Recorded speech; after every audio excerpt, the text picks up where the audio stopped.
Bonjour et bon réveil, vous avez choisi i24 News pour vous informer et vous avez eu raison parce que ce matin vous allez tout voir et tout savoir avant d'aller au travail. On est ensemble pour 2 heures d'informations, de chroniques et de débats. Voici ce qu'il faut donc retenir dans l'actualité de ce lundi 5 janvier. Première mesure de rétorsion israélienne après la demande d'adhésion palestinienne au tribunal de La Haye. Israël frappe les Palestiniens au portefeuille et annonce le gel de taxes collectées pour le compte de Ramallah. Le processus de paix a-t-il atteint un point de non-retour? On en parle tout de suite avec nos invités. Et en Égypte, le pouvoir intensifie la chasse aux gays. Une nouvelle audience a eu lieu ce dimanche au Caire dans un procès où 26 hommes soupçonnés d'homosexualité sont jugés pour débauche. On fera le point sur cette affaire et sur le rôle des médias égyptiens avec Myrim Aman en fin d'édition. Et puis cinéma enfin avec notre spécialiste Laetitia Loreni qui viendra nous parler du Festival international du film de Palm Springs.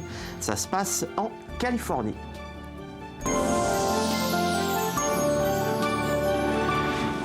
Et pour commenter cette actualité très riche, j'ai le plaisir de recevoir sur ce plateau 2 diplomates chevronnés qui maîtrisent parfaitement le conflit israélo-palestinien. Yitzhak Levanon, bonjour. Vous avez été ambassadeur d'Israël au Caire, mais également à Genève. Et puis Daniel Sheikh, que vous connaissez bien, vous qui nous regardez en France, puisque Monsieur Sheikh, vous avez été donc en poste à Paris de 2006 à 2010. Merci à tous les deux. On va parler très longuement de ces représailles israéliennes. Mais avant tout cela, eh bien, place à la presse. On va tout de suite jeter un coup d'œil sur les étalages des kiosques d'Israël et du Moyen-Orient. Avec vous, Maurice Ifergan, c'est l'heure de la revue de presse. Bonjour.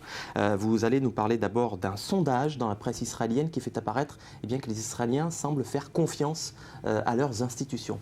Et oui, effectivement, Israël Hayom publie, comme chaque année d'ailleurs, l'indice de confiance des Israéliens dans leur démocratie et leurs institutions. Alors en tête, Tzahal, avec un indice de confiance assez élevé à 81%. Ensuite, la présidence de l'État, 71%. Et la Haute Cour de justice, 62%. En queue de peloton, et dans l'ordre, la police, 45%, ce qui n'est pas si mal que ça. Le gouvernement, 37%. La Knesset, 35%. Le Grand Rabbinat, 29%. Et en bon dernier, Cyril, la presse, les médias. On est après les rabbins, quoi. Oui, bon, après le rabbinat, 28% de confiance seulement. Alors, plus inquiétant encore... La messe est dite, ok. Oui, plus inquiétant encore, 50% des Israéliens considèrent qu'il n'est pas important pour qui on vote, car, disent-ils, cela ne changera rien. Alors, 4 mois après l'opération Bordure Protectrice, un autre journal israélien, le Yediot Ahronot, qui nous apprend ce matin que des officiers de réserve israéliens demandent à l'armée de ne pas enquêter sur la guerre de cet été à Gaza. Effectivement, 250 officiers et soldats de réserve ont écrit au chef d'état-major pour lui demander de stopper les enquêtes pénales menées par la police militaire après l'opération Bordure Protectrice. Il y a un mois, le parquet militaire a en effet ordonné l'ouverture d'enquêtes sur des incidents ayant provoqué la mort d'innocents au cours de l'opération de cet été dans la bande de Gaza. Des enquêtes qui concernent également les soldats et officiers qui ont tenté de déjouer les tentatives d'enlèvement au cours desquelles 3 soldats ont été tués.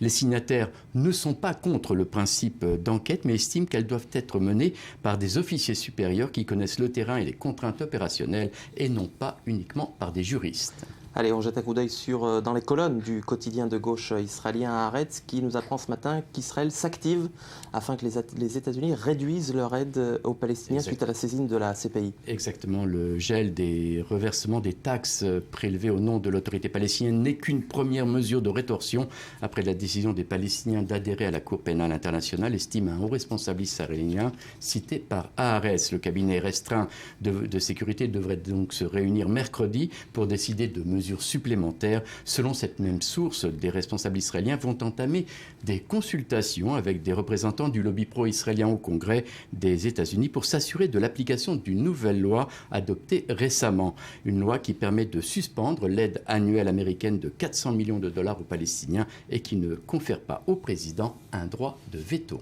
Alors on jette un coup d'œil à présent dans la presse palestinienne. C'est l'offensive diplomatique de Ramallah qui est à l'honneur. Exactement. Après le départ du Nigeria et de l'Australie, titre Arabe 48, Abbas envisage de resoumettre un projet de résolution palestinienne. La Jordanie reste membre du Conseil de sécurité, tandis que de nombreux États non permanents sont sortis avec la nouvelle année. Les nouveaux venus l'Espagne, le Venezuela, la Malaisie et l'Angola, des pays tous beaucoup plus favorables à la cause palestinienne, affirme Arabe 48. Alors le nouveau projet de résolution appelant à la création d'un État palestinien qui devrait être identique au premier, rejeté le 31 décembre, pourrait être présenté dans les semaines à venir. Alors info ou intox, ça on ne sait pas encore, est-ce que le ministre des Affaires étrangères israélien, Avigdor Lieberman, aurait rencontré secrètement ou pas Mohamed Dahlan, l'ennemi juré de Mahmoud Abbas, le président de l'autorité palestinienne? C'est une grande question que se posent les médias arabes et El-Quds en particulier. Alors El-Quds dément aujourd'hui ce qui avait été annoncé hier. Selon certains médias palestiniens, le ministre israélien des Affaires étrangères, Avigdor Lieberman, aurait rencontré à Paris Mohamed Dahlan, le grand rival de Mahmoud Abbas. Alors Al-Quds cite le président de la commission parlementaire des Affaires étrangères et de la Défense, Yariv Levin, qui a dit à la radio publique israélienne qu'il faut trouver une alternative à Mahmoud Abbas à la présidence de l'autorité palestinienne. Abbas, a dit Yariv Levin, selon Al-Quds, n'est pas la solution, mais l'essence du problème, car il exploite la légitimité dont jouit la pratique d'activités anti-israéliennes sur la scène internationale. Alors l'affaire a des rebondissements également dans les médias israéliens. Le site Walla affirme que Benjamin Netanyahou avait envoyé un message à Mahmoud Abbas pour lui faire savoir que la rencontre d'un ministre israélien avec Dahlan n'avait pas reçu son aval. Merci Maurice Ferrand, vous restez avec nous pour de nouvelles explications. Je vous le disais en titre, Israël a décidé de geler le versement de 500 millions de shekels, soit plus de 100 millions d'euros de taxes dues à l'autorité palestinienne. Une première mesure de rétorsion à la demande d'adhésion palestinienne à la Cour pénale internationale. Une mesure qualifiée par Ramallah de nouveau crime de guerre israélien. On écoute les précisions de Léa Berduco. L'offensive diplomatique des Palestiniens continue de faire réagir. Moins de 48 heures après leur demande d'adhésion à la Cour pénale internationale, Benjamin Netanyahou hausse le ton. Nous ne permettrons pas que les soldats et commandants de Tsahal soient traînés devant la Cour pénale internationale de La Haye. Ceux qui doivent faire face à la justice sont les dirigeants de l'autorité palestinienne qui ont conclu une alliance avec les criminels de guerre du Hamas. Les soldats de Tsahal continueront de défendre l'État d'Israël avec force et détermination. Comme ils nous défendent, nous les défendrons avec la même détermination et la même force. Une rhétorique offensive qui fait suite à des mesures de rétorsion déjà annoncées la veille. Israël avait gelé le versement de plus de 100 millions d'euros de taxes prélevées au nom de l'autorité palestinienne. Une mesure défendue par le ministre des Affaires stratégiques, Yuval Steinitz. Les deux parties doivent respecter leurs précédents engagements, mais à partir du moment où les Palestiniens violent les engagements fondamentaux des accords d'Oslo en prenant des décisions unilatérales, Israël se doit de réagir.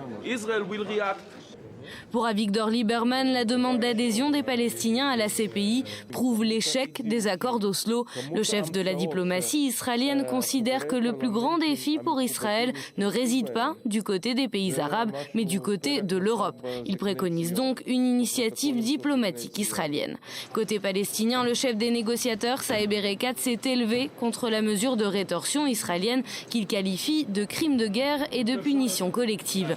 L'Organisation de libération de la Palestine, elle, assure qu'elle ne se laissera pas intimider par ces représailles. Les dirigeants palestiniens et le peuple palestinien ne céderont pas sur les revendications principales. Le droit d'être indépendant, le droit au retour et un État palestinien avec Jérusalem comme capitale. L'administration américaine est aussi en connivence avec Israël quand elle dit qu'elle n'enverra pas d'argent. Cela ne freinera pas la détermination des dirigeants et du peuple palestinien, jusqu'à ce que nous accédions à la liberté et l'indépendance de la Palestine. Signe de cette détermination, les Palestiniens ont décidé de présenter une nouvelle proposition de résolution à l'ONU. Leur objectif, parvenir à la fin de l'occupation et à l'instauration d'un État palestinien dans les frontières de 1967 et avec pour capitale Jérusalem-Est. Daniel Sheikh, ma première question s'adresse à vous. Est-ce que cette nouvelle offensive diplomatique palestinienne, c'est le divorce définitif entre Israéliens et Palestiniens ? Il n'y a rien de définitif dans la diplomatie et dans les relations internationales, heureusement d'ailleurs. Mais ce n'est pas une... C'est-à-dire cette offensive, elle date d'un certain temps. Et il faut comprendre que les Palestiniens essayent naturellement de traîner le combat avec Israël sur un terrain dans lequel la situation leur est plus favorable. Et clairement, le terrain diplomatique est celui où Israël est le plus vulnérable, le moins fort. Ça ne veut pas dire qu'Israël doit accepter ce genre de combat diplomatique, mais il faut comprendre que c'est là-bas, et clairement toujours là-bas, que Mahmoud Abbas, qui en plus possède une et seule et unique raison d'être politique, et c'est le terrain diplomatique, puisque sur le terrain militaire, le Hamas le surpasse, sur le terrain économique, évidemment, les Palestiniens sont beaucoup trop faibles. C'est le territoire sur lequel l'autorité palestinienne se sent la plus forte, et c'est là qu'Israël va devoir les affronter. Yitzhak Leimanon, la politique du bâton, c'est la réponse appropriée d'Israël à cette demande, à cette saisine de la Cour pénale internationale? En général, oui, de manière générale, arrêter les taxes, précisément. Non, si on parle d'arrêter les taxes, moi personnellement, enfin avec toute franchise, mon opinion c'est que c'est pas la bonne approche avec les taxes. Pourquoi? Parce que tout simplement, il y a un accord. Et si les Palestiniens violent les accords avec Israël, ceci ne veut pas dire qu'Israël devrait, elle aussi, violer les accords. Il y a un accord, ce sont les accords de Paris. Et secondo, je ne crois pas qu'il faut faire souffrir la population palestinienne. Et troisièmement, d'après notre expérience, on a fait ça auparavant et on a retourné pour leur donner l'argent. Je crois que oui, en question du bâton, mais regardez, le bâton c'est très fort enfin, d'utiliser, mais disons une rétorque, une rétorsion, ou une réponse, ou quelque chose comme ça. Et ça doit venir de la part d'Israël, parce que je crois que les Palestiniens sont allés un peu plus loin. Alors sous quelle forme? C'est ça que le gouvernement, enfin, il faut penser là-dessus. Il faut penser là-dessus que ce soit effectif. C'est pas une question que d'arrêter l'argent, et bon voilà, parce qu'il y a l'Europe, il y a les États-Unis qui vont faire pression que comme quoi la population a besoin de cet argent. Et franchement, l'argent, ça appartient aux Palestiniens. Vous prenez 3% de pourcentage pour faire cette transaction. Donc je crois que c'est pas la bonne approche. Il y a d'autres approches probables qu'il faut le faire, peut-être dans le domaine diplomatique, peut-être face aux États-Unis, peut-être face aux Européens aussi, ou bien dans le domaine du Conseil de sécurité ou autre chose. Mais oui, il faut donner une certaine réponse parce qu'il faut que les Palestiniens comprennent que cette voie qu'ils prennent, ce n'est pas la bonne voie pour arriver à la solution. Parce qu'en fin de compte, Israéliens et Palestiniens veulent arriver à la position ou à la solution d'avoir deux États. Un État israélien, un État palestinien.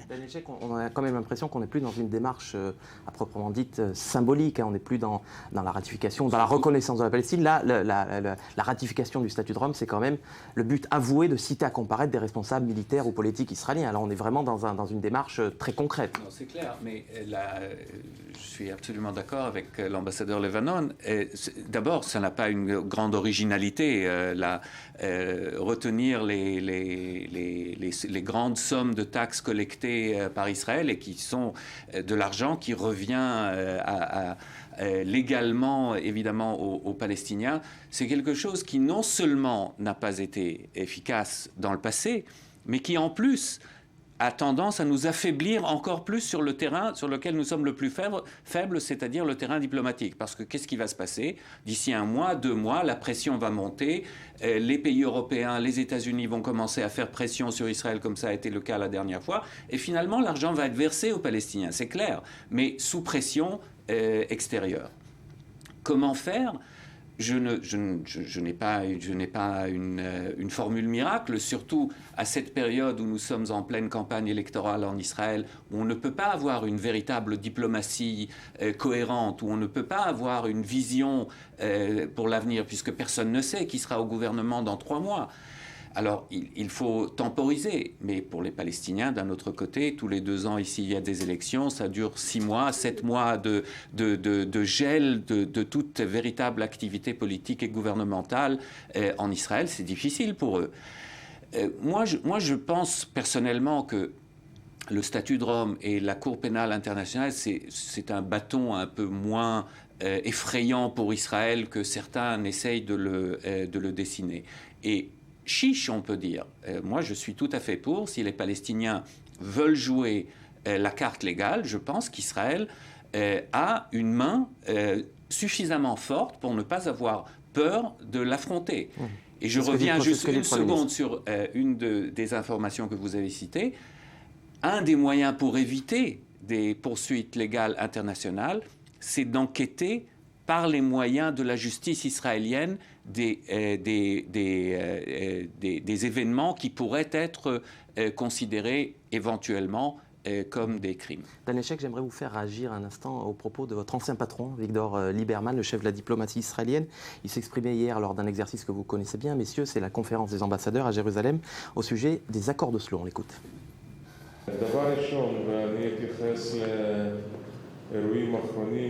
Je voudrais tout d'abord réagir aux récents développements liés à la question palestinienne, à leur demande d'adhésion à la Cour pénale internationale et à la réaction israélienne. Pour être le plus bref possible, je dirais que c'est la fin de deux paradigmes. La fin du paradigme d'Oslo et la fin du paradigme du statu quo qu'il faudrait préserver à n'importe quel prix. Alors, première réaction que je vous adresse simultanément. Les accords d'Oslo sont morts. Monsieur Sheikh, est-ce que le statu quo est encore viable pour les Israéliens? Je ne crois pas que les accords d'Oslo sont morts. Non. Peut-être ils sont au frigo un tout petit peu, en disant qu'ils passent une situation qui est un peu difficile, mais je crois que ça existe toujours. Ce sont des accords qui ont été reconnus internationalement. Ce n'est pas une question qu'on signe, disons, la mort d'un accord lorsqu'il est reconnu internationalement. Je crois qu'il existe toujours. Il passe une situation qui est très difficile maintenant. Bon, à mon avis, il faut retourner à la table de négociation et vous allez voir Oslo de nouveau. Daniel Sheikh. En gros, je suis d'accord. C'est-à-dire les accords d'Oslo ne sont pas morts dans la mesure où ils ont créé une certaine réalité sur laquelle se base le processus de paix depuis. D'abord et avant tout, et une chose qui ne sera jamais éradiquée, c'est la reconnaissance mutuelle. C'est vraiment la marque qu'auront laissé les accords d'Oslo. Maintenant, les accords d'Oslo, ils datent de 1993, ça fait 20 ans. Clairement, il faut évoluer, il faut que les moyens d'aboutir à la paix évoluent au même rythme que la réalité évolue. Alors, quelle est la troisième voie à laquelle fait allusion Avigdor Lieberman? D'abord, je suis assez amusé de voir la tristesse d'Avigdor Lieberman, de voir le décès des accords d'Oslo, à ma connaissance, il n'a jamais eu une grande sympathie pour ces accords, mais tant mieux. Mais je suis très heureux, par contre, d'entendre que le statu quo n'est pas une option pour lui. Je crois que c'est une déclaration clé. Je pense qu'il a raison. Et si vous combinez ces deux déclarations ensemble, je ne suis pas en désaccord avec lui. Les accords d'Oslo ne sont pas morts, mais ils ne suffisent pas tels qu'ils sont rédigés sur le papier pour nous sortir de ce gel du processus de paix. Donc il va falloir que ces accords évoluent et que les moyens diplomatiques évoluent avec la réalité.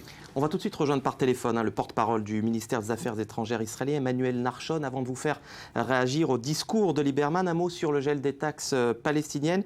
C'est la première d'une série de mesures de rétorsion prévues par Israël. Un de vos collègues au ministère a dit qu'Israël allait passer de la défense à l'attaque. Ça veut dire quoi au juste ?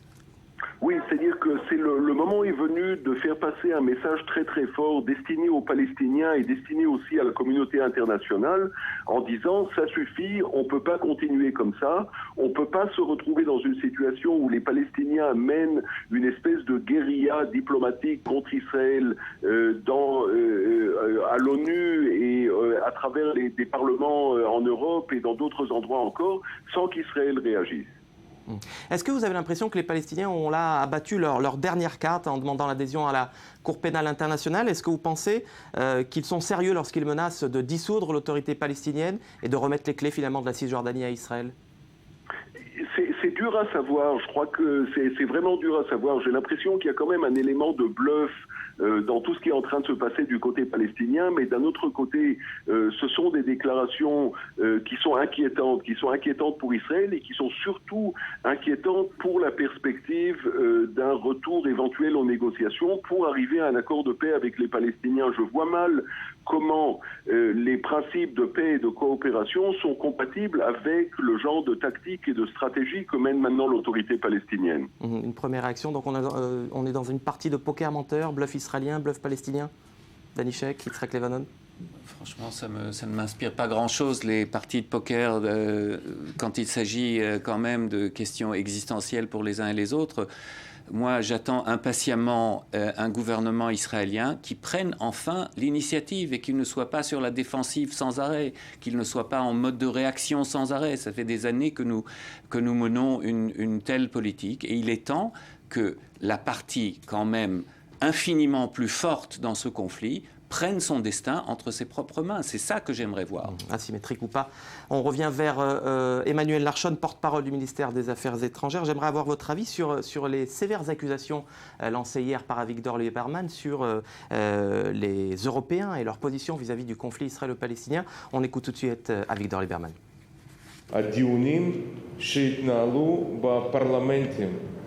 Les calomnies, désinformations, imprécisions et autres affabulations utilisées par les députés lors des débats sur la reconnaissance de la Palestine au Parlement européen, irlandais ou suédois n'ont rien à envier au plus sombre chapitre du protocole des sages de Sion.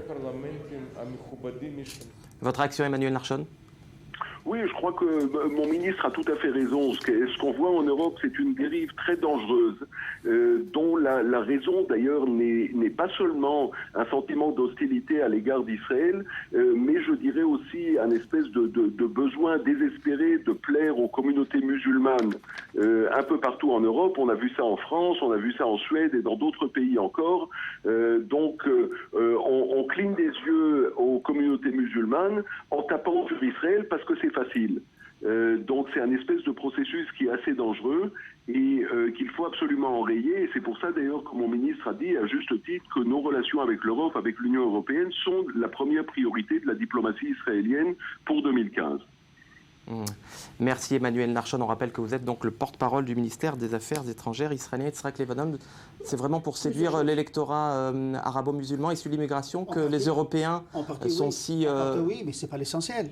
En partie oui, ce n'est pas l'essentiel. Moi je me souviens en 1980, avec la déclaration de Venise, sur la question palestinienne, c'était la France qui avait amené ce combat pour reconnaître les droits des Palestiniens. Donc, c'est vrai qu'ils doivent prendre en considération une population qui atteint presque les 10 ou 11% en France de musulmans, mais ce n'est pas l'essentiel en France. Il y a deux petits points que je voudrais tout simplement soulever. La question, par exemple, du gel de l'argent. Moi, j'aurais fait, personnellement, une approche complètement différente. Ce n'est pas geler l'argent parce que, bon, là, vous violez un accord. Mais la partie palestinienne, elle a une dette, par exemple, à Hadassah et à la compagnie d'électricité, qui est reconnue par les Palestiniens.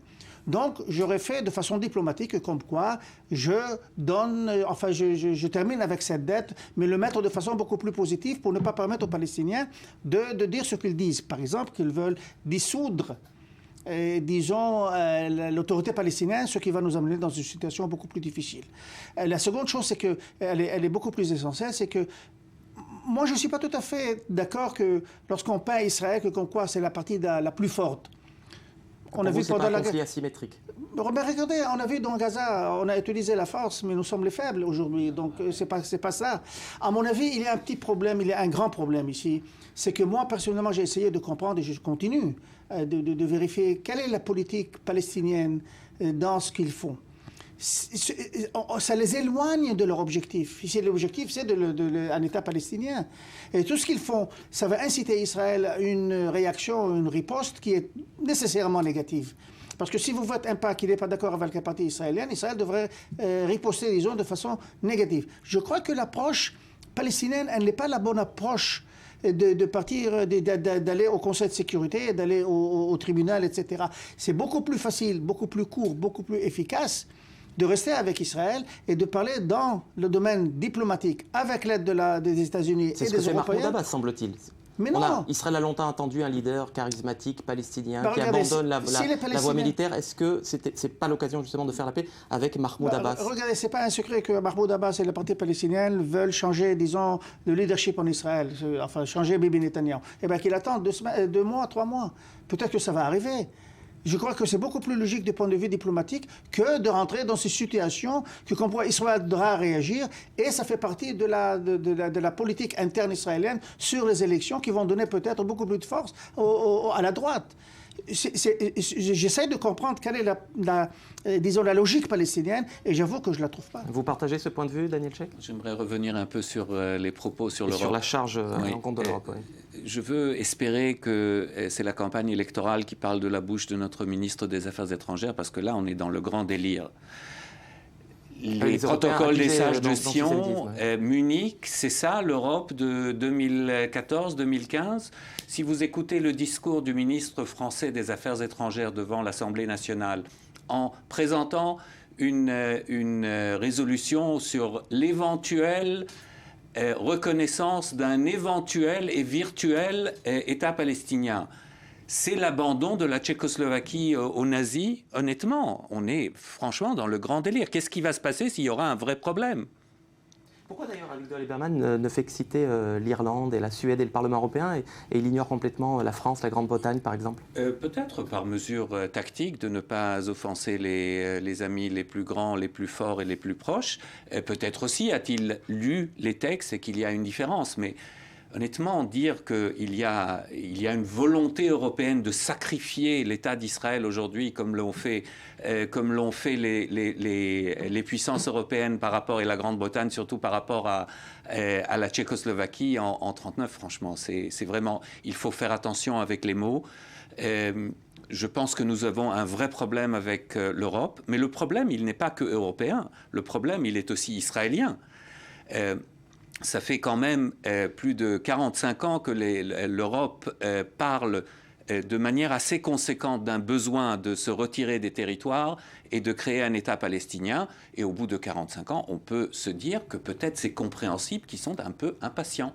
Ces oui successifs de l'Europe à la Palestine, vous l'avez souvent interprété sur ce plateau comme une frustration de l'Union européenne, des amis européens d'Israël à la relance du processus de paix. On les a peu entendus sur la saisine de la Cour pénale internationale. Comment devrait réagir selon vous l'Europe, que vous connaissez bien, à cette nouvelle démarche palestinienne? Vous savez, le débat est un peu long pour cette matinée, mais la Cour pénale internationale est une organisation à double tranchant pour beaucoup de pays. Et beaucoup de pays, y compris des pays européens, certainement les États-Unis, la traitent avec des pincettes. Tout le monde risque quelque chose là-bas. Et je pense que c'est la volonté de tous les grands pays signataires du traité de Rome de ne pas trop politiser cette organisation. Et donc, faire entrer le conflit israélo-palestinien au cœur de l'activité de cette Cour pénale internationale porte certains risques qu'à mon avis, la Cour va essayer d'éviter. Oui, mais Dani, vous ne pouvez pas éviter, par exemple, de parler de l'intention palestinienne. L'intention, elle est très claire. Lorsque vous vous dirigez à la Cour tribunal de cette manière-là, l'intention, elle est très claire, c'est de poursuivre les autorités israéliennes ou les dirigeants israéliens ou les personnages. Donc c'est l'intention qui compte. Et c'est mauvais, cette intention, pour le processus de paix. À mon avis, c'est beaucoup plus simple d'arriver au but, qui sont les deux États, un État palestinien, un État israélien. Merci Yitzhak Lieberman, merci Dani Sheikh, merci Maurice Ifergan. Après un nouveau journal présenté par Elsa Mimoun, on retrouvera en direct de Jérusalem Daniel Haïk pour faire un point sur la campagne électorale des législatives anticipées du 17 mars 2015. A tout de suite.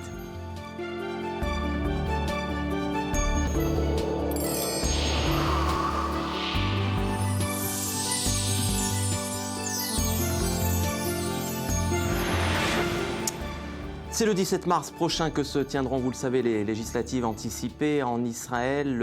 La primaire du Likoud a vu la reconduction de Binyamin Netanyahou. Celle du Parti travailliste devrait désigner la semaine prochaine la liste des candidats à la députation. Mais qu'en est-il des plus petits partis, notamment les formations arabes, tentées par la formation, semble-t-il, d'une fusion, d'une liste commune pour pouvoir survivre. Une union qui pourrait faire leur force, mais les divergences idéologiques sont-elles surmontables? Daniel Haïk, en direct de Jérusalem. Oui, bonjour Cyril. Effectivement, le mot de passe, on peut dire, de ces élections, eh bien, ce sera au sens propre et au sens figuré, ce sera le mot bloc. Pour survivre, eh bien, les petits partis devront former des unions. Et c'est valable pour l'ensemble des partis sur l'échiquier politique israélien, et c'est valable en particulier pour les partis arabes. Il faut noter qu'il y a actuellement dans la Knesset, dans la 19e Knesset qui s'est dissoute, il y a 4 formations arabes. Le parti Hadash, qui est un parti d'obédience communiste.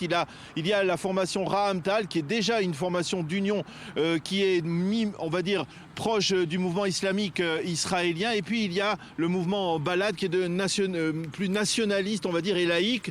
Eh bien, cette dernière formation, par exemple, si elle devait se présenter toute seule, ne passerait pas le seuil d'éligibilité qui a été élevé à 3,25%. Et donc, on parle donc très sérieusement d'une union au sein des différents partis arabes, israéliens, avec bien entendu les difficultés inhérentes à cette union. Le fait que, par exemple, le parti Hadash, qui est donc d'obédience communiste, intègre des juifs, des élus juifs dans sa liste, comme le député Dov Hanin, et que cela ne plaît pas à tous les partis arabes, à toutes les formations arabes, en particulier les formations proches du mouvement islamique israélien.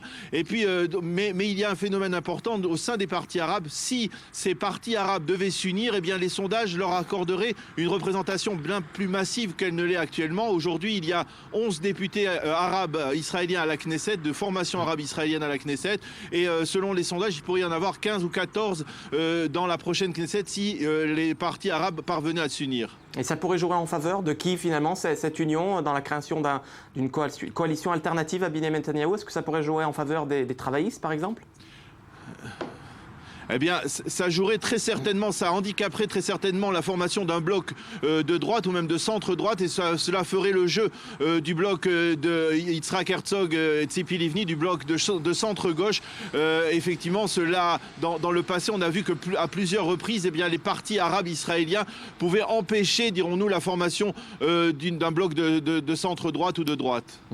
Alors, Daniel Haïk, le parti communiste arabo-juif, Hadash, dont vous parliez, a reçu hier un renfort de taille, si l'on peut dire, puisque l'ancien président de la Knesset et membre du parti travailliste, Avraham Burg, qui plus est était président de l'agence juive, eh bien, a affiché publiquement son soutien au parti. Comment on explique ce virage ? Ah, écoutez, Avraham Burg est un personnage, on va dire, très haut en couleur. C'est le fils du leader du parti national religieux, de l'ancien Mafdal, le parti qui est aujourd'hui représenté et dirigé par Naftali Bennett. Donc on voit que dans la famille Burg, en tout cas, Avraham Burg a effectué un véritable parcours du combattant pour rejoindre d'abord le parti travailliste. Il était dans les années 80 l'un des leaders du mouvement La Paix Maintenant. Il a été l'un des responsables du parti travailliste, président de la Knesset, président également de l'Organisation sioniste mondiale, et cela peut paraître surprenant puisqu'aujourd'hui il plaide en faveur d'une formation qui n'est pas du tout sioniste, comme le parti Hadash dont je parlais tout à l'heure, qui est une formation certes en faveur de l'égalité entre juifs et arabes dans la société israélienne, mais qui n'est pas du tout sioniste. Et donc c'est véritablement un parcours assez étonnant, atypique de la part d'Avraham Burg, qui n'est pas une personnalité politique, qui est un homme d'affaires aujourd'hui, qui est retiré de la vie politique, mais qui s'est identifié donc ces derniers jours avec le parti Hadash. Daniel, un mot sur le Shas, sur la route de la démission. Le chef de file du parti ultra-orthodoxe séfarade pourrait faire demi-tour plus rapidement que prévu. Oui, effectivement, si l'on devait faire une mise en scène, ou en tout cas faire un film à Hollywood sur le parti Shas, on pourrait l'appeler Aryeh Deri le retour. Aryeh Deri est peut-être en train de revenir sur sa décision de quitter la présidence du parti Shas, après avoir démissionné la semaine dernière de la Knesset à la suite de la diffusion d'une vidéo montrant à quel point le grand rabbin Ovadia Yosef, leader spirituel du parti, n'était pas tout à fait en accord avec lui et le critiquait très vertement. Et effectivement, Aryeh Deri a déclaré hier dans une émission télévisée que seul un âne ne change pas d'avis, et donc il est possible, et ce ne sera pas surprenant parce que l'ensemble des observateurs étaient d'accord pour reconnaître qu'il s'agissait d'une manœuvre politique assez habile d'Aryeh Deri. Il est possible donc qu'Aryeh Deri revienne à la tête du parti Shas, mais s'il revient, eh bien il reviendra renforcé et imposera ses conditions pour guider ce parti séfarade qui est dans une situation très périlleuse dans les sondages aujourd'hui. Daniel Haïk en direct de Jérusalem depuis la Knesset. On vous retrouvera dans les prochains jours pour un nouveau journal de campagne. Merci beaucoup. 4 mois après sa confrontation avec le Hamas, l'armée israélienne a commencé à retirer ses troupes de la quasi-totalité des localités limitrophes de la bande de Gaza. Une mesure pour le moins mal perçue par les habitants du Sud en première ligne cet été. Les explications de Maxime Pérez. Une décision qui suscite l'incompréhension. Les habitants des localités frontalières de la bande de Gaza ont été informés d'une mesure inattendue. Le repli des forces militaires assurant leur sécurité 24 heures sur 24. Je ne peux attribuer cette décision à rien d'autre qu'à de la stupidité. Pardonnez mon langage, de la stupidité et des intérêts économiques étroits.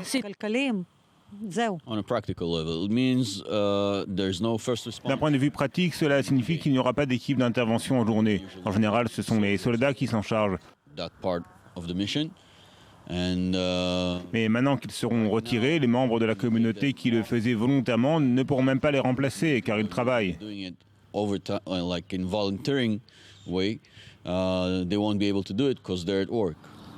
Cette décision était censée entrer en vigueur jeudi dernier. Les protestations à travers le pays n'auront permis que de repousser l'échéance à ce dimanche. Les premières maisons d'En Shosha ne se situent qu'à 2 km de Gaza, trop loin selon les autorités, pour justifier un tel dispositif de sécurité. Mais avec une telle proximité, les tunnels creusés par le Hamas ont bel et bien réussi à rapprocher la menace aux portes du kibboutz. Il y a une grande part de mépris de la part du gouvernement. Nous vivons près de la bande de Gaza, mais nous ne sommes pas nombreux. Apparemment, nous ne constituons pas un électorat assez important. Même si nous votions tous pour le même parti, cela ne leur rapporterait même pas un siège. Je dois réfléchir à ce que ferait le candidat pour qui je vote pour ma sécurité. Donc cela va influencer ma décision. Tous les espoirs reposaient sur une réunion des différents organes sécuritaires visant à réévaluer la situation. En vain, les coupes budgétaires ont été maintenues aux dépens des secteurs les plus vulnérables. Et par téléphone, on rejoint tout de suite Ronnie Levy. Vous habitez au kibboutz Be'eri, à 4 km environ de la bande de Gaza. Ronnie Levy, est-ce que vous êtes inquiet du départ des militaires israéliens ce matin ? Oui et non. Oui et non, Cyril. Alors expliquez-nous. Oui, non. Parce que ça ne nous a pas étonnés, étant donné que nous, chez nous, par exemple, au kibboutz, nous n'avons pas eu cette position d'armée en garde du kibboutz. Mais nous sommes très très inquiets par rapport à ce qui s'est passé vis-à-vis de nos voisins et de la sécurité des kibbutzim dans les alentours du Be'eri. Est-ce que 4 mois après la fin de cette opération, bordure protectrice dans la bande de Gaza, est-ce que vous avez le sentiment que les hostilités peuvent reprendre, Ronnie Levy, d'un moment à l'autre ? Tout à fait, tout à fait. D'ailleurs, ils ont repris. Ça se dit pas beaucoup dans les médias, mais on entend des tirs, il y a des exercices qui se font de leur part sur la bande de Gaza, des tirs vers la mer, des obus qui sont tombés dans la région ici, pas loin de chez nous. Moi qui fais du vélo pas loin de la frontière, on sent que la préparation se continue, toujours. Vous sentez que la tension est palpable ?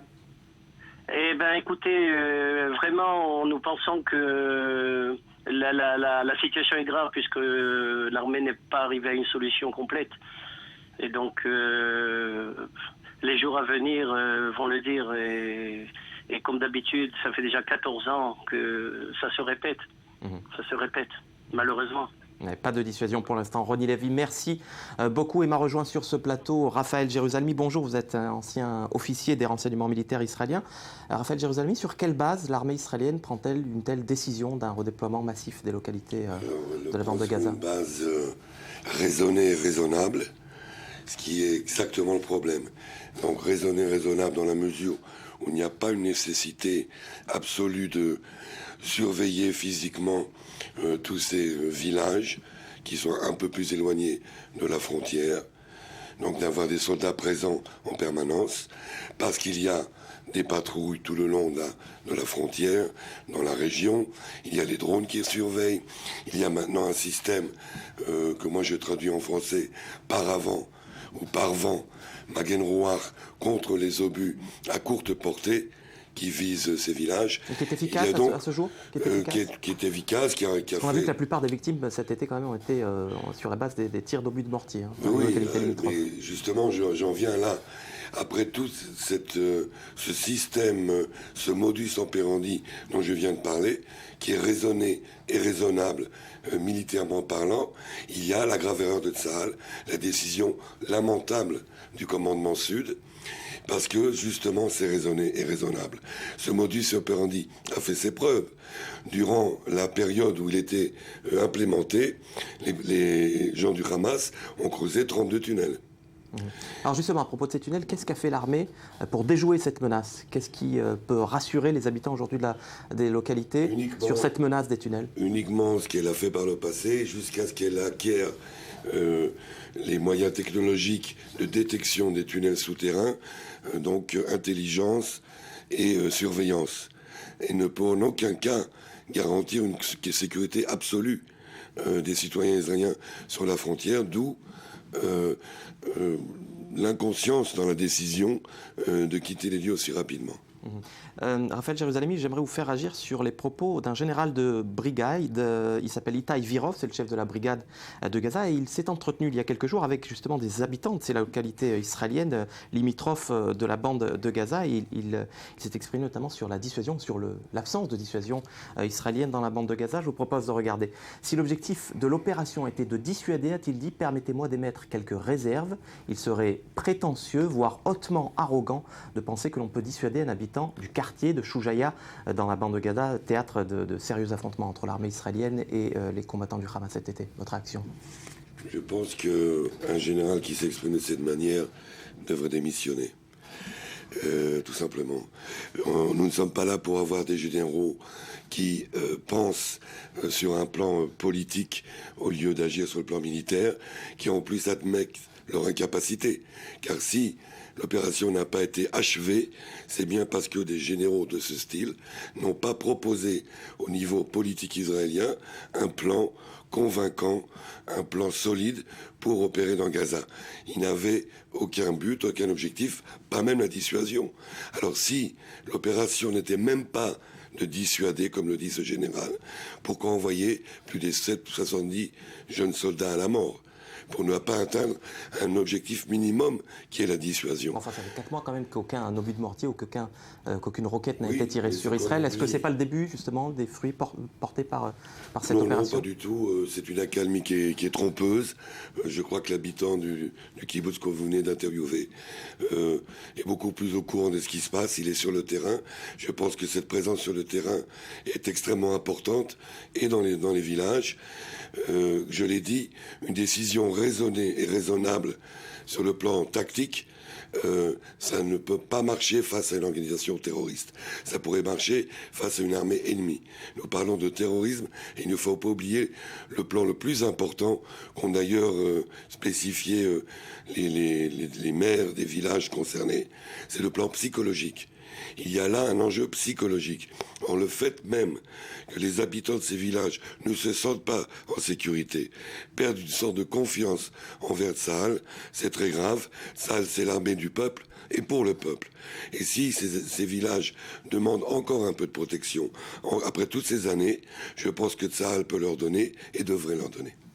Alors, peut-être cette déclaration du général de brigade Virov n'est pas si irresponsable que ça, puisqu'il estime que si l'armée n'a pas voulu démettre le Hamas, c'est par crainte des alternatives qui pourraient être pires.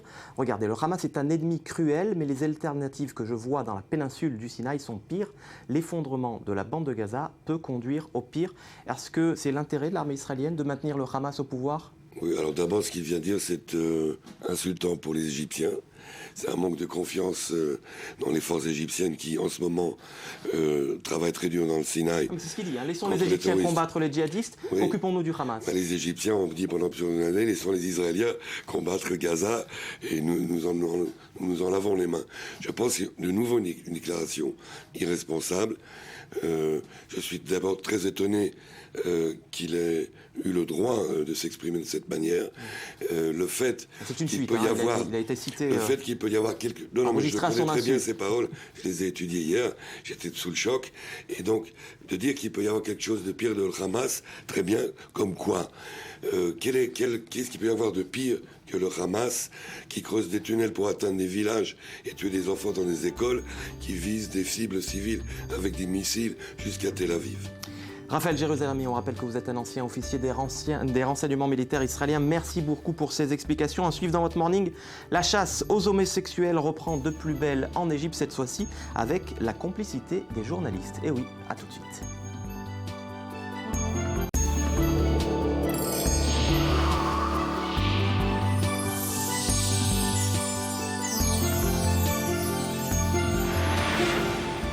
Allez, retour sur le plateau du Morning et en très bonne compagnie cette fois-ci puisque m'ont rejoint deux femmes, et pas des plus laides, Bethsabée Salem et Myri Maman. Bonjour à toutes les deux.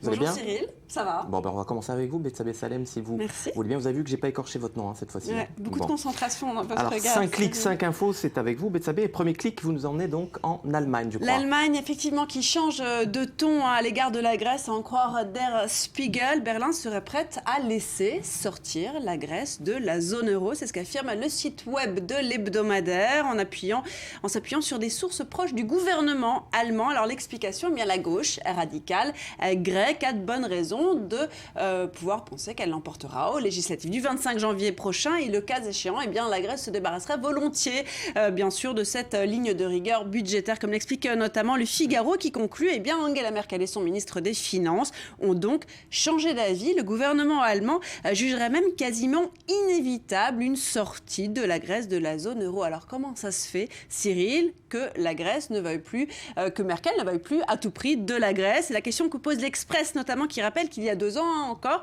Merkel avait affirmé son souhait que la Grèce reste dans cette zone euro. Alors officiellement, cette sortie serait désormais supportable, écrit l'Express, mais pour qui? Pour la Grèce, mais aussi pour l'Europe et accessoirement pour l'Allemagne, qui ajoute, reprenant Der Spiegel toujours, la Grèce est le maillon faible de l'union monétaire aujourd'hui.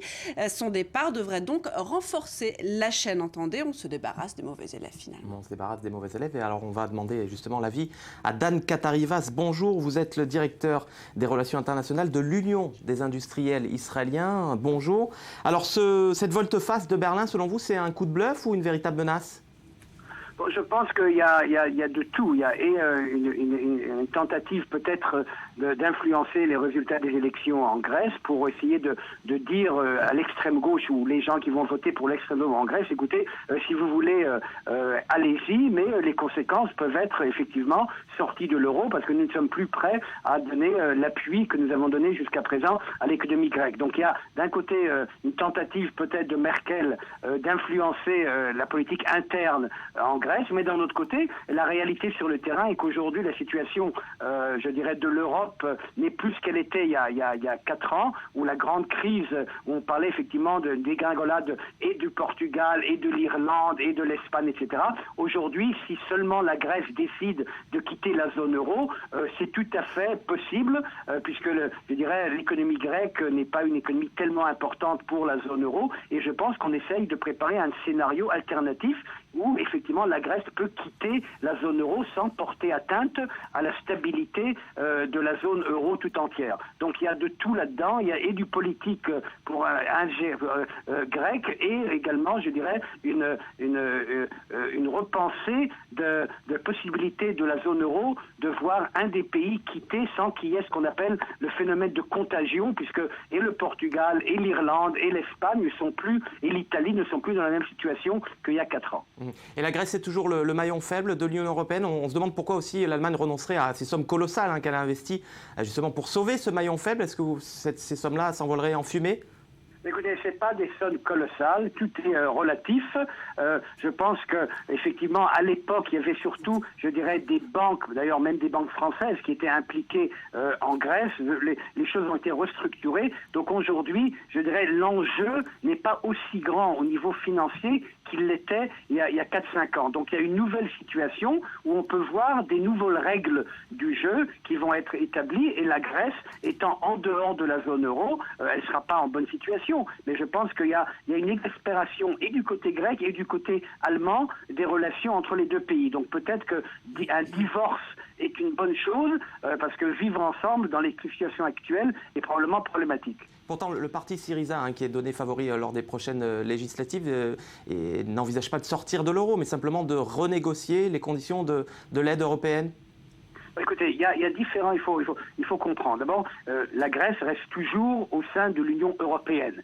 L'euro n'est qu'une zone de 19 membres et il y a 28 membres dans l'Union européenne. Donc on peut envisager, comme on envisageait par exemple l'Europe à différentes vitesses, on peut envisager l'Europe à différentes zones et la zone euro ne couvre pas toute l'Europe. Donc là, on peut très bien, ou toute l'Europe de l'Union européenne, donc on peut très bien penser à un scénario, c'est vrai qu'il est tout à fait nouveau, quand on a créé l'euro, personne n'avait de programme. Comment est-ce qu'on sort de l'euro? C'était seulement un one-way, c'est-à-dire on rentrait dans l'euro, on ne pensait pas comment sortir de l'euro, mais la situation économique sur le terrain est que si le choix des électeurs grecs est prêt à faire face à une crise économique terrible, parce que finalement la situation en Grèce ne va pas s'améliorer s'ils vont sortir de l'euro, mais si c'est la volonté des électeurs grecs, c'est à eux de subir les conséquences. L'Allemagne et l'Europe de l'euro peut très bien aujourd'hui, je dirais, vivre avec une Grèce qui est en dehors de l'euro. Dan Katarivas, économiste, merci pour toutes ces précisions. Et on reste en Allemagne, Bethsabée, pour votre deuxième clic. Oui, on va parler d'un tout autre sujet qui intéresse quand même les médias. Et nous aussi, c'est le mouvement anti-islam Pegida. Après une pause de quelques semaines, Bush oblige, le mouvement devrait repartir de plus belle aujourd'hui avec des manifestations qui sont prévues dans plusieurs villes d'Allemagne, notamment à Cologne, pour une fois encore tenter de défendre l'Occident de son islamisation. C'est comme ça que le voit Pegida. Et c'est l'occasion pour la Deutsche Welle de tenter de comprendre pourquoi ce mouvement est suivi, puisqu'il est de plus en plus suivi favorablement par une partie de la population allemande, avec comme d'habitude finalement l'explication la plus rationnelle semblant se trouver dans les raisons sociales. Entendez par exemple le chômage, mais pas de fatalité, et la résistance s'organiserait contre Pegida. C'est ce qu'affirme Slate aujourd'hui, notamment sur les réseaux sociaux, où des centaines de tweetos allemands multiplient les vannes à l'égard de Pegida. Slate qui note par ailleurs que jusqu'à présent, aucune manifestation n'a réussi à investir Berlin. Allez, Bethsabée, on prend cette fois-ci la direction de la botte en Italie, où j'ai l'impression que vous nous décrivez une Italie plutôt macabre. Voilà, c'est l'Italie en fait des polars, sur laquelle s'est penché le Nouvel Obs. Jusque-là, tout va bien. Pourquoi ? Parce que ces polars, cette fièvre policière vendue dans le monde à des dizaines de millions d'exemplaires, est sans doute en fait la meilleure description de l'Italie des meurtres, de la mafia, de la corruption, alors que la magistrature traîne la patte, que le journalisme d'investigation a de plus en plus de problèmes. Donc pour de bonnes ou de moins bonnes raisons, ce sont finalement les polars qui décrivent l'Italie. Cette Italie-là, en tout cas, le mieux. Le Nouvel Obs nous explique d'ailleurs que chaque terroir a sa spécialité. C'est un peu comme les fromages en matière de violence et d'assassinat, voire en matière de type d'enquête policière. Avis aux amateurs de bons polars, Cyril. Allez, on change de continent, mais on s'éloigne pas tellement du macabre, puisque vous allez nous parler d'un truc assez dégueulasse, je dois dire. Un sacré coup de couteau dans le crâne. Exactement. C'est un homme qui a reçu un coup de couteau en pleine tête et qui a survécu, et ça a intéressé CNN qui s'est penché là-dessus. Alors après une bagarre, c'est un Brésilien de 39 ans qui a survécu à ces blessures plutôt impressionnantes, et de façon plutôt impressionnante, puisqu'alors qu'il avait un couteau de 30 cm planté dans la tête, il a parcouru 100 km en voiture pour se rendre à l'hôpital le plus proche, au nord du Brésil. C'est là où il a été pris en charge et opéré. Le couteau serait entré au-dessus de l'œil gauche. Il a traversé la bouche, il s'est arrêté à la mâchoire de droite. Il n'a aucune séquelle. En fait, il a plus de séquelles d'un autre coup de couteau qu'il a reçu dans le thorax, qui aurait endommagé un poumon. Il a reçu 5 coups de couteau en tout, dont un dans la tête. Bravo. Il est devenu accessoirement célèbre. Dernier clic, Bethsabée, vous allez nous parler de régime pour nous donner mauvaise conscience, je crois. Non, en fait, je vais vous aider à avoir bonne conscience avec des aliments tendance, 5 aliments tendance que nous a présenté la Dépêche pour commencer un régime. Alors, vous avez les baies de goji que vous voyez à l'écran, qui serait l'antioxydant le plus puissant au monde. D'ailleurs, on en fait des crèmes anti-rides. Autre antioxydant, le sobacha. Je ne sais pas si ça vous dit quelque chose. Ça se boit. Ouais. Oui, j'en bois tous les matins. C'est à base de graines de sarrasin grillé. Voilà. Alors, elle a dû copier, elle a dû jeter un œil sur mes notes. Est-ce que c'est bon ? Oui, voilà. Si j'en bois tous les matins. Conseil à ceux qui n'aiment pas le café.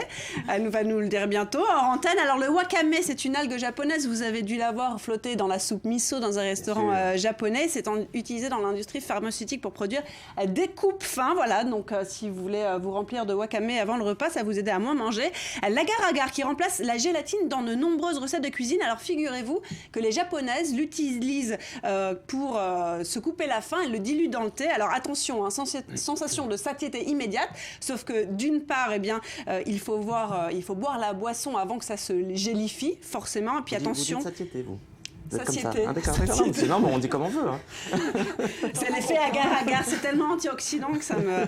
Alors, il faut boire la boisson avant que ça se gélifie, d'un côté, et d'autre côté, attention, l'agar-agar est très très laxatif, donc on se limite à 1 gramme dilué dans de l'eau. Et puis enfin, on finit avec les baies d'açaï qui auraient aussi des vertus coupe-faim, que ce soit en forme de jus, de purée. Ça dans le commerce, parce ça que se trouve dans les magasins un petit peu spécialisés, c'est-à-dire dans les supermarchés, vous trouvez des... on peut dire aussi. Vous faites ce que vous voulez. Betsabé Salem, aujourd'hui, vous faites ce que vous voulez. Et moi aussi, d'ailleurs, je vous ai appelé encore Betsabé Salem. Merci beaucoup, Betsabé, pour ces 5 clics quotidiens qui nous en apprennent tant chaque jour.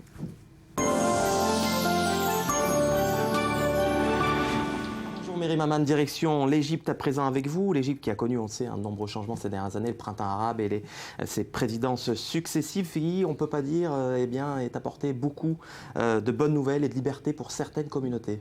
Oui, on parle beaucoup ces dernières semaines, ces derniers temps, notamment de la traque contre les homosexuels, la chasse aux homosexuels qui s'est intensifiée ces derniers temps depuis l'arrivée au pouvoir de Al-Sisi, qui lui lutte contre les frères musulmans. On aurait pu penser qu'il serait plus laxiste que les frères musulmans. Détrompez-vous, c'est pas du tout le cas. Comme laïque, anti-islamiste. Exactement. Et donc en fait, vous avez sans doute entendu parler, le 7 décembre, il y a une grande arrestation dans un hammam au Caire et une descente de police et 33 hommes ont été arrêtés dans cet hammam. Le hammam qui était soupçonné d'être un lieu de rencontre pour homosexuels. Ils sont jugés en ce moment pour pratiques déviantes. Alors cette histoire illustre bien cette traque, cette chasse aux homosexuels et surtout parce que intervient une complicité d'une journaliste. C'est-à-dire qu'une journaliste qui s'appelle Mona Iraki, c'est elle qui a diffusé cette information. Elle a mené un reportage, elle a tourné un reportage dans cet hammam, elle a eu vent de cette information. Elle s'est rendue sur place et la veille de la diffusion du reportage, elle a fait sa pub comme on fait beaucoup, vous savez, sur les réseaux sociaux, notamment sur Twitter ou encore sur Facebook. Là-dessus, elle écrit donc révélation, je vais vous faire des révélations sur, je cite, le plus grand marécage de déviance collective en plein Caire. Et donc, elle parle évidemment de ce hammam et elle promet des images du hammam où l'on pratique la déviance sexuelle. Alors, elle a eu vent de l'existence de ce hammam, elle s'est rendue sur place, on l'a dit, elle a tourné à l'aide notamment de son téléphone portable, mais ça ne se termine pas là, Cyril. Elle a attendu 1 semaine avant la diffusion de ce reportage. Vous allez me demander pourquoi. Pourquoi ?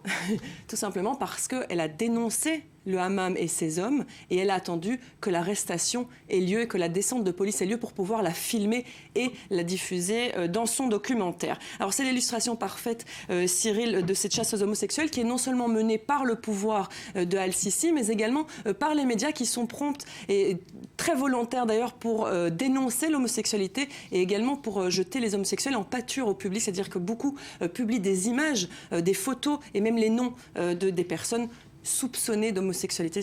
Comment confondre journalisme et délation. Merci Myri. Alors c'est pas facile de vivre son homosexualité en Égypte. Pourtant, selon la loi, ce n'est pas un crime. Au regard de la religion, oui, mais pas au regard de la loi. Et non, la loi n'interdit pas du tout l'homosexualité. Et pour faire la petite entourloupe et pouvoir quand même condamner les personnes soupçonnées, je n'aime pas beaucoup ce terme, mais soupçonnées d'homosexualité, on les condamne pour débauche, pour comportement déviant. Donc l'homosexualité en soi n'est pas un crime. Et depuis 2013, depuis qu'Al-Sisi, on l'a dit, est au pouvoir, la traque des homosexuels s'est intensifiée. Elle n'a jamais été aussi importante, il faut le savoir. Les homosexuels aujourd'hui craignent même jusqu'à l'intervention de la police et des pouvoirs publics jusque chez eux, dans leur vie privée. Et je vous propose de regarder 2 témoignages.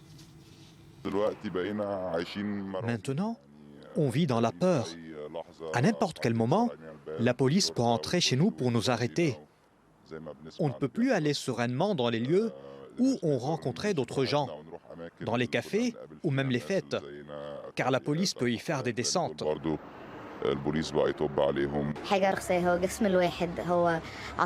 C'est quelque chose qui ne regarde pas les autres. C'est le corps d'une personne, ses sentiments. Comment elle se voit et comment elle voit les autres, l'amour, le désir. En fait, ils oppriment les gens. Oui, alors au-delà de cette chasse aux homosexuels, il y aura en Égypte, Myri, donc un réel problème de séparation des pouvoirs. Oui, vous savez que dans un État démocratique, en tout cas libre, il doit y avoir la séparation des pouvoirs. Si cher à Montesquieu, oui. Voilà, et le pouvoir exécutif, législatif et judiciaire donc la justice. Eh bien en Égypte, pas du tout, puisque c'est le pouvoir en place, le président ou le gouvernement qui nomme les juges. Donc vous voyez à quel point ça peut intervenir dans cette affaire. Mais pas seulement, puisqu'on parle normalement dans un État libre, libre de séparation entre l'Église et l'État. Eh bien ici, on voit que l'État n'est pas séparé de l'islam, de la mosquée en tout cas, puisque les imams ont une très nette influence sur le pouvoir et sur la justice, puisque vous voyez, dans le cas de l'homosexualité, eh bien, on condamne la débauche à défaut de pouvoir condamner l'homosexualité. Pourquoi ? Parce que ce sont les islamistes à l'opposition qui font pression et donc Al-Sisi est obligé quelque part de lâcher du lest et de donner satisfaction à ces islamistes. Miri Maman, une réaction peut-être, Bethsabée, sur cette chasse aux homosexuels? Qu'est-ce que ça vous inspire? Écoutez, quelque chose qui est relaté d'ailleurs dans la presse aujourd'hui. Je trouve ça dommage de voir des journalistes qui manquent un petit peu de recul, de distance. On a parlé de cette journaliste. On est peut-être dans le monde de l'infotainment, de la communication spectacle. Mais c'est comme dans toutes les professions. C'est dommage. Miri? Non, juste pour la petite anecdote, vous savez, la femme de George Clooney, Amal Clooney, elle dit aujourd'hui être interdite de séjour sur le sol égyptien parce qu'elle a mené l'année dernière, avec une association d'avocats, elle a mené justement une enquête en Égypte sur la séparation des pouvoirs. Et bien aujourd'hui, comme elle a dénoncé le pouvoir, eh bien elle ne pourrait pas s'y rendre. Et à suivre après un nouveau journal présenté par Elsa Mimoun, on retrouvera Rudy Saada et sa revue du web et la sulfureuse Laetitia Loreni qui viendra nous parler de cinéma et du festival de Palm Springs. C'est en Californie. À tout de suite.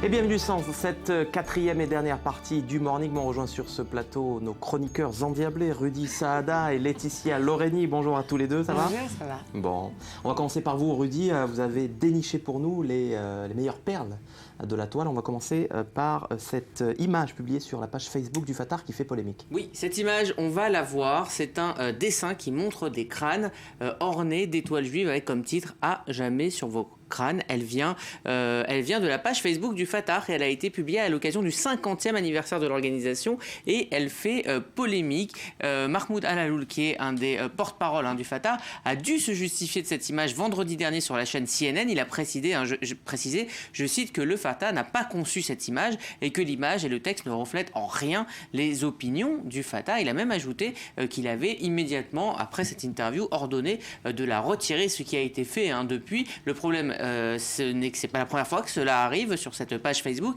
Cet été, alors que les 3 jeunes Israéliens, on s'en souvient, avaient été capturés, on avait vu cette image sur cette même page Facebook. On voyait donc 3 rats avec une étoile de David accrochée à une canne à pêche. Avec cette légende, ils ont été piégés. Et en fait, certains analystes disent qu'on est justement là, au cœur du double discours du Fatah, qui utilise une rhétorique guerrière quand il s'agit de s'adresser au peuple palestinien et qui, au contraire, parle de paix quand il s'adresse à la communauté internationale. En tout cas, c'est l'avis de certaines personnes sur Internet.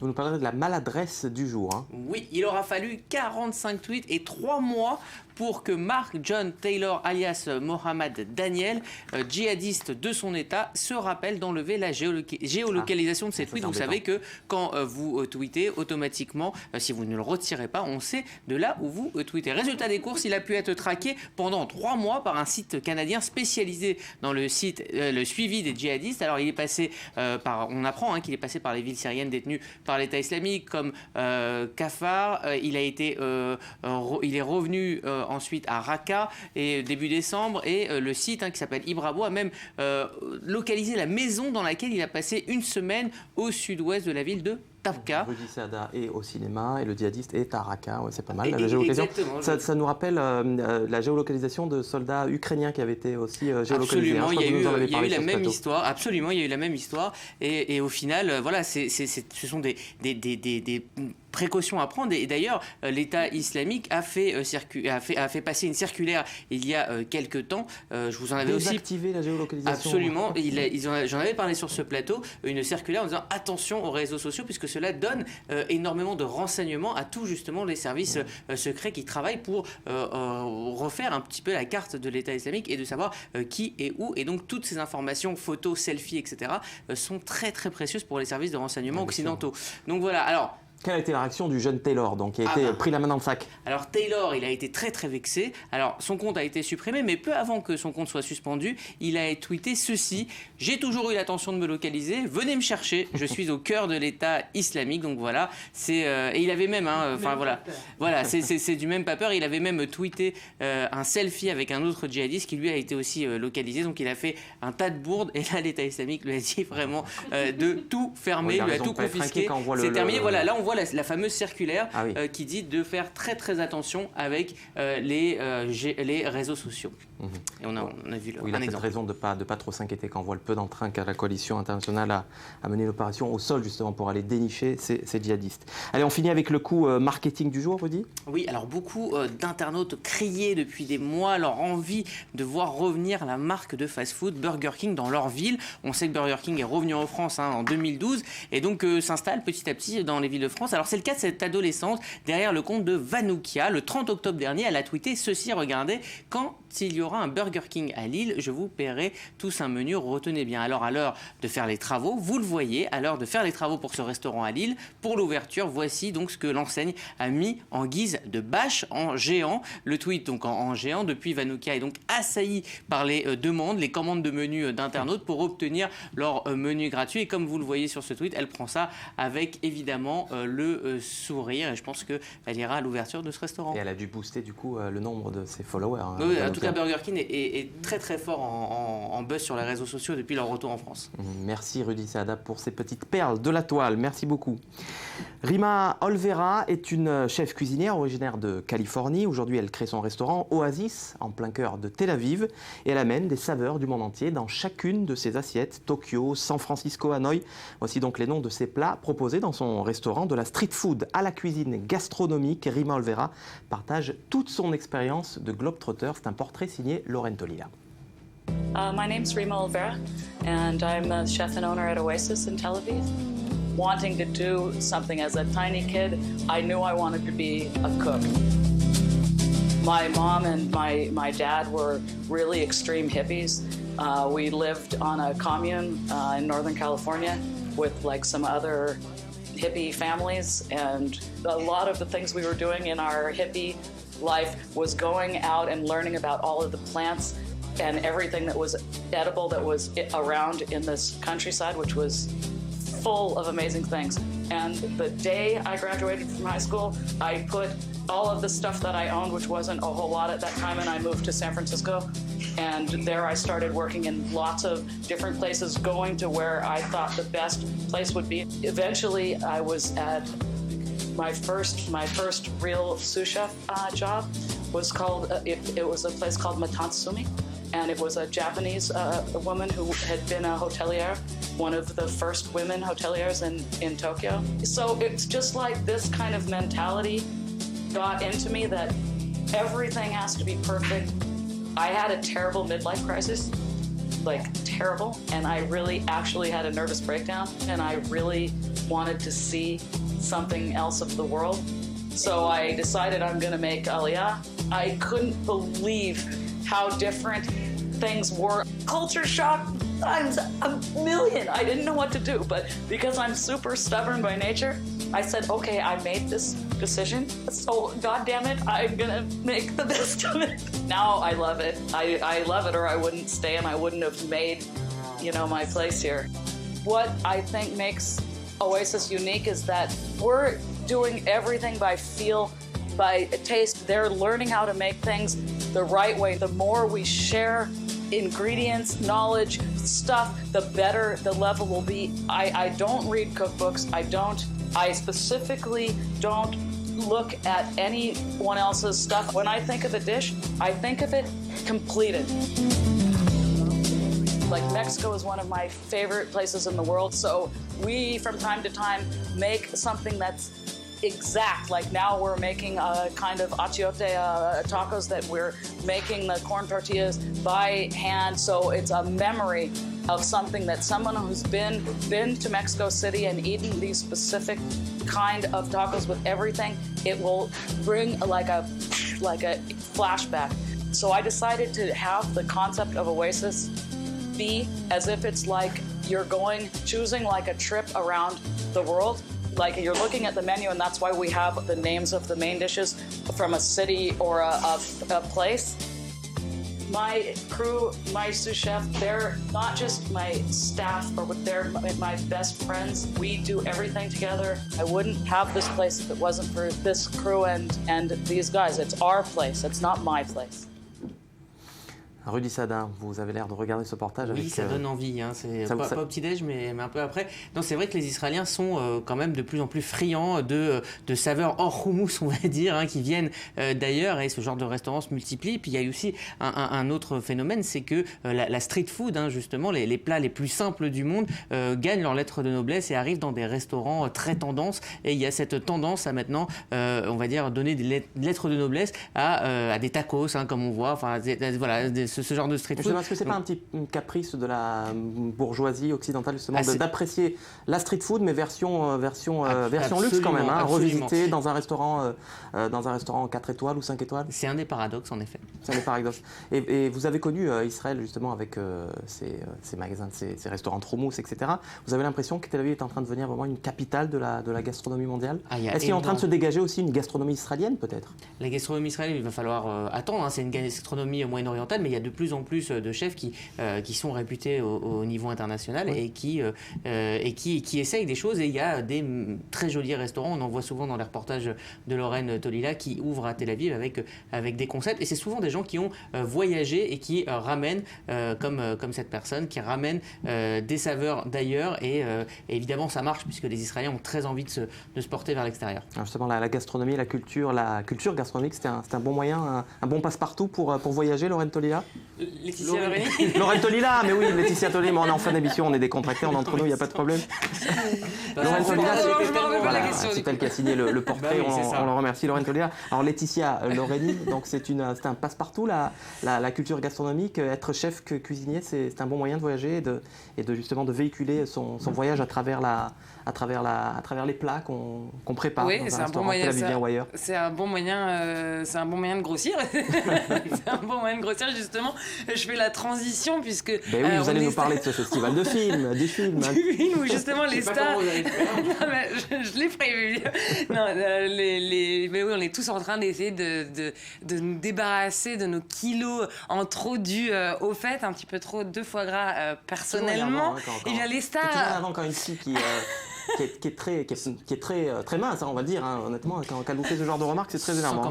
On se comprend, Rudy. En tout cas, les stars, elles ne sont pas du tout complexées, elles n'hésitent pas à poser devant les photographes à l'occasion du Palm Springs Film Festival qui se tenait donc ce week-end. C'est encore un festival qui donne le ton de ce qui va se passer lors de la cérémonie des Oscars, puisque les nominations des Oscars, ça sera le 15 janvier, juste après les Golden Globes qui se tiendront dimanche, dont je viendrai parler ici, lundi prochain. Bref, ils étaient tous là pour continuer donc leur course à l'Award. Reese Witherspoon pour Wild était présente et ravissante, à signer des autographes, tout sourire. Julianne Moore, elle, pour Still Alice. Dominic Cumberbatch pour The Imitation Game. Steve Carell pour Foxcatcher. Michael Keaton, lui, posé aux côtés de son réalisateur chéri Alejandro González Iñárritu pour Birdman. Les deux Robert étaient présents aussi, Downey Jr. et Duval. Et alors celui qui a fait le show, eh bien, c'est Brad Pitt. Il a bien fait rire l'audience juste avant de remettre le prix du meilleur espoir masculin à l'acteur de Selma, dont eh bien on a du mal à prononcer le nom. Brad Pitt. Non, justement, Brad Pitt a une technique pour pouvoir le prononcer, ce nom, et on regarde ça tout de suite en images. I know that there is one lingering question in the back of your minds. It's a fundamental question. I think it's only fair that we air it out tonight. And that question is, how the hell do you pronounce his name? Oyel. Oyel, Oyel. Oyel, Oyel, Oyel, oh, Oyel, oh.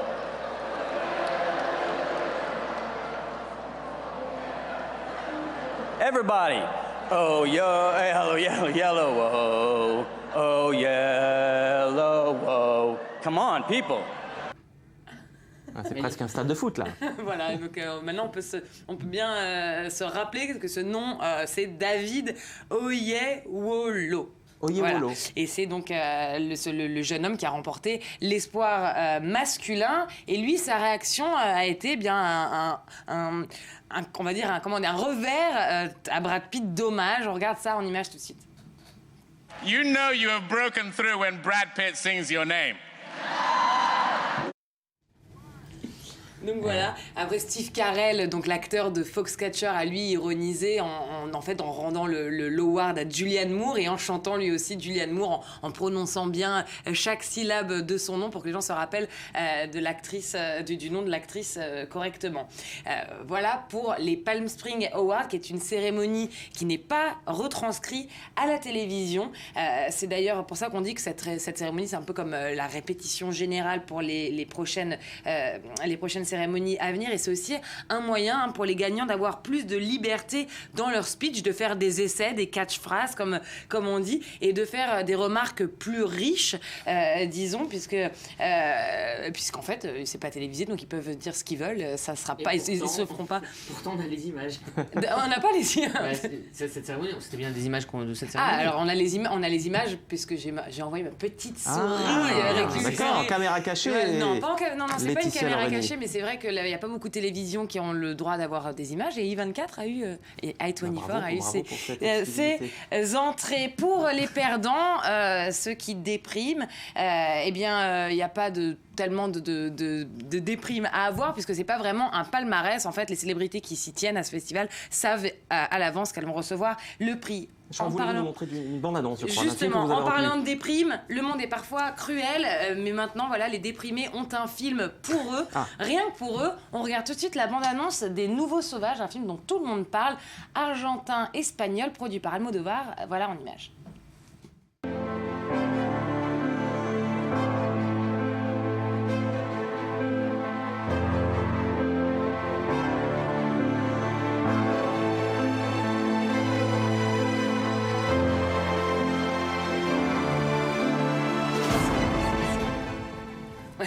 Donc voilà pour les Nouveaux Sauvages, on n'a pas. C'est Almodovar qui s'est fait un kiff finalement, parce que c'est un déprimé lui aussi. C'est un film extraordinaire qui sort le 14 janvier et qui est présenté en merci compétition pour les Laetitia Oscars. Loreni, merci Rudy Saada. Voilà, ainsi s'achève cette édition. L'information continue évidemment avec un nouveau journal d'Elsa Mimoun. Quant à moi, je vous retrouve dès demain aux aurores. Soyez au rendez-vous parce que vous le savez, le monde appartient à ceux qui se lèvent tôt. À demain.